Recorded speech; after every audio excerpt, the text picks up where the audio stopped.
วันพุธที่18เดือนเดซ ember 2013มาถ่ายรูปหนองเล็กบ้านข่อยเป็นไอซ์หมดแล้วบ่มีเงือจากลำเลยก่อนเคยมาตึกเบ็ดทุกเช้าได้นี่ก็เป็นเส้นทรพาร์คของบ้านเคลอเล็กหรือว่าเมืองเคลอเล็กรัฐไอโอวาถ่ายรูปมาพาพี่น้องโอเค see you bye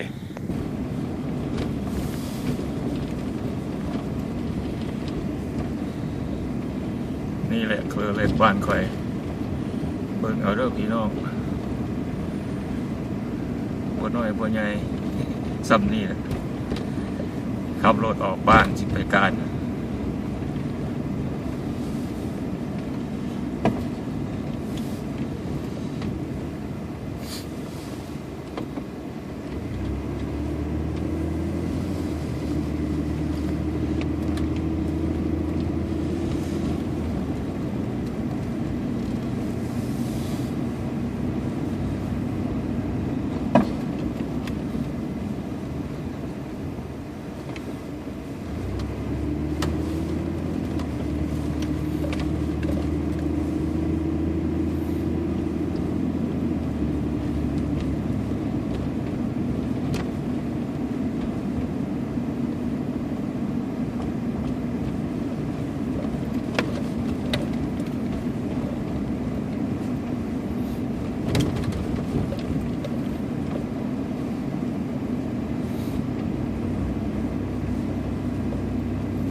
ทางข้างนั่นมันหนองเล็กเด้อทานเอ้ยหนองเคยเล็กบ้านคอยอะไรนี่นะ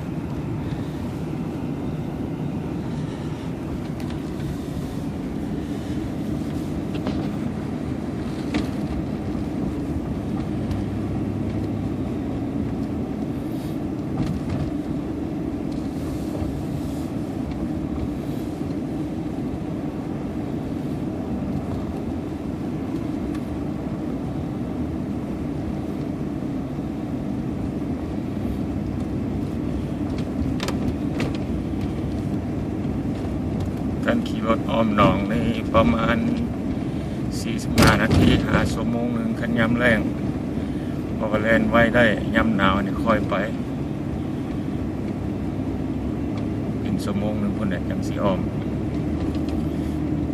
ยามแรงแทนหมู่45 นาทีก็อ้อม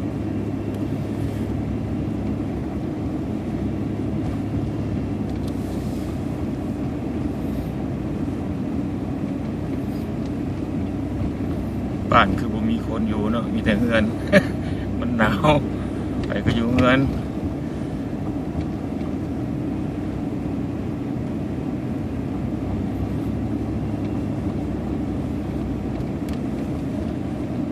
ขายนี่แท้ยังใส่หนี้อังโกแซมบ่ทันหมด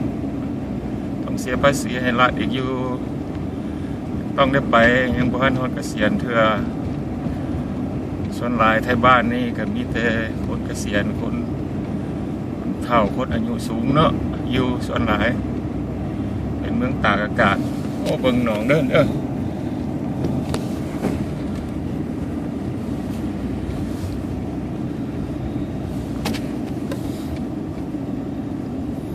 หลายมันคนมาแต่แถว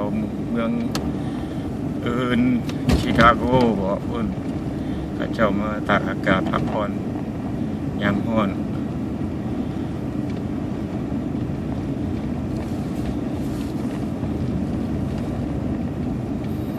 เพราะว่าน้องเครือเล็กนี้เขาเจ้ามีการแข่งเรือใบยามแรงก็เล่นสกีเซ็งสกีกันแล้วก็จึกเบ็ดหาปลาเอารางวัลใครได้ตัวใหญ่มีรางวัลเอาในเบิ่งหนองทานเลย ขับรถพายมันมานี่ประมาณ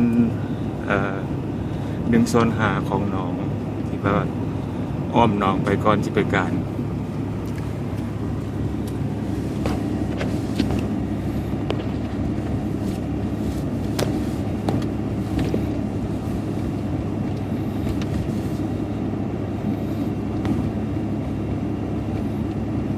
ออกบ้านไปแล้วบ้านนี้สู่ทางหลวงใหญ่หรือว่าไฮเวย์นี่แต่ก็สิได้แล่นความไวขึ้นหน่อยนึงอยู่นี่แล่นได้แต่30 ไมล์ต่อชั่วโมง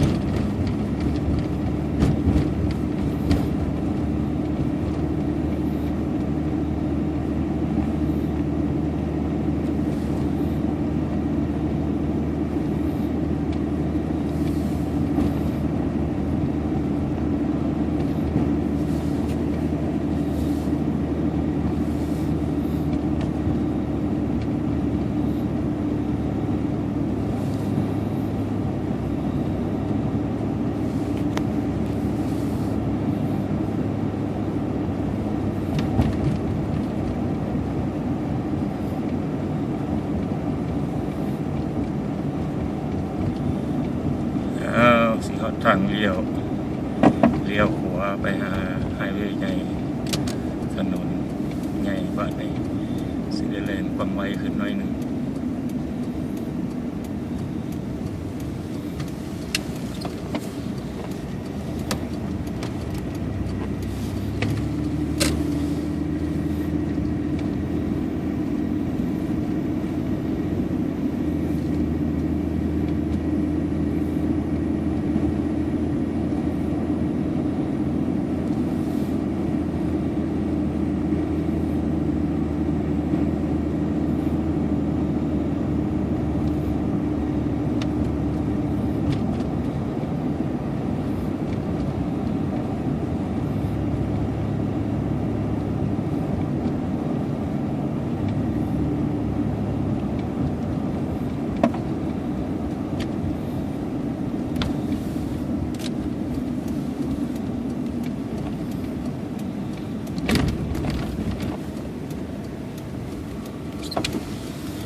เอาเล่นไว้ได้ละบาทนี่นะไปไฮเวย์ใหญ่แล้วนี่ให้เล่นอันใส่บ้านเฮาก็80-90 กิโลเมตรเนาะ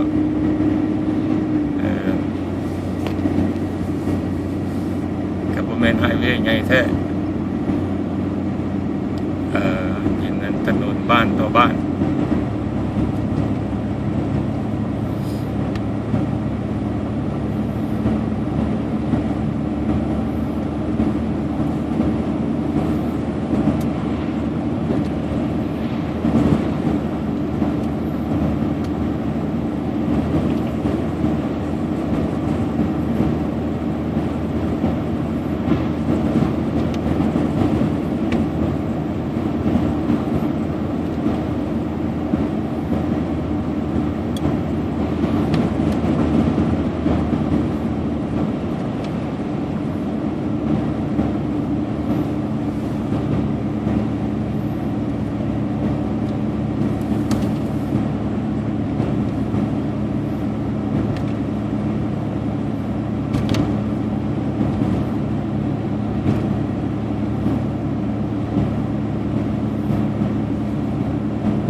ถนนเส้นนี้เที่ยวมานี่แต่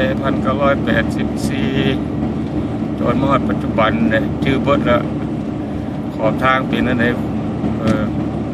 เป็นขุมเป็นบ่อนั่นใดชื่อรับตาไปก็ได้ว่าท่านเนาะย้ำหนาวเวยมันนี่สโนอิดเมื่อนี่ก็เบิ่งเสาไฟฟ้าเอาแล้วก็ไปเพราะว่ามุ่งสู่ทาง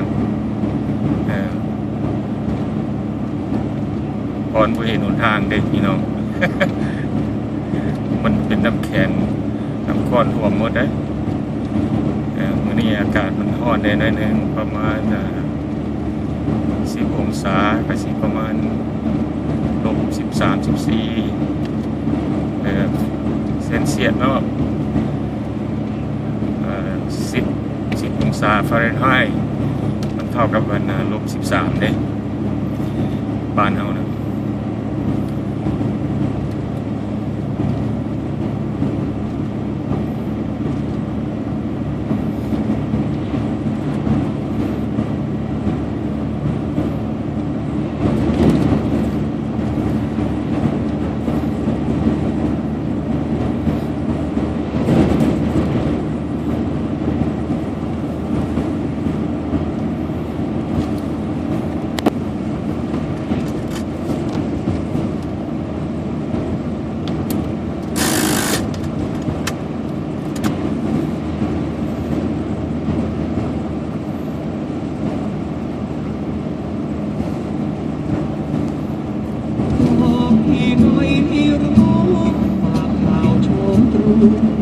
เพลงประกอบหน่อยหนึ่ง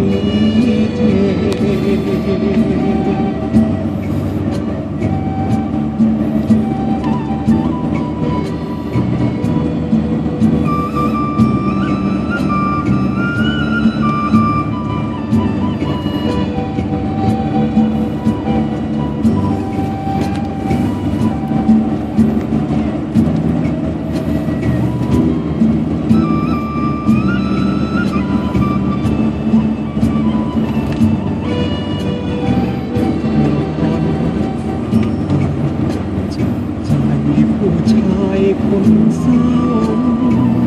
เฝ้ารอคำช้าส่งข่าวคราวว่าเจ้ายังอยู่เป็นตายร้ายดีหรือมีคนมีชมบอกพี่หน่อยให้รู้ข่าวชมรู้ไว้ที่ดูเท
ประมาณ95กิโลเมตรต่อชั่วโมงเพราะว่าเลน62เนี่ย62ไมล์96-97กิโลเมตรต่อชั่วโมง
นี่เมื่อเทศจะบอกมี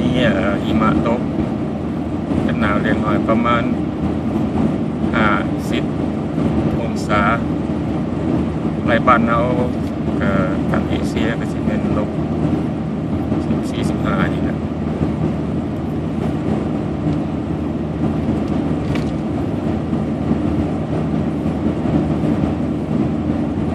ใกล้จังหวัดบ้านนะ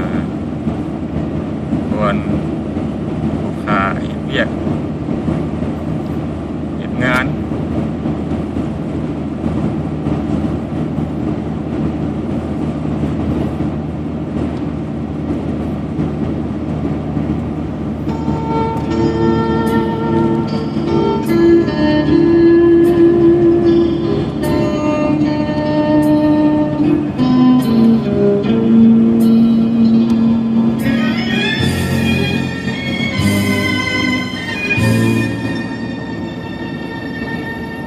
แต่ก่อนแต่ไรหัวใจกล้าแกร่งใจเคยเข้มแข็งเหมือนแท่งเหล็กหนาชายตาแดงตามจีบเรื่อยมาฉันไม่เคยนำพาเก็บเอามาสนใจแต่มาวันนี้เห็นที่ใจแตก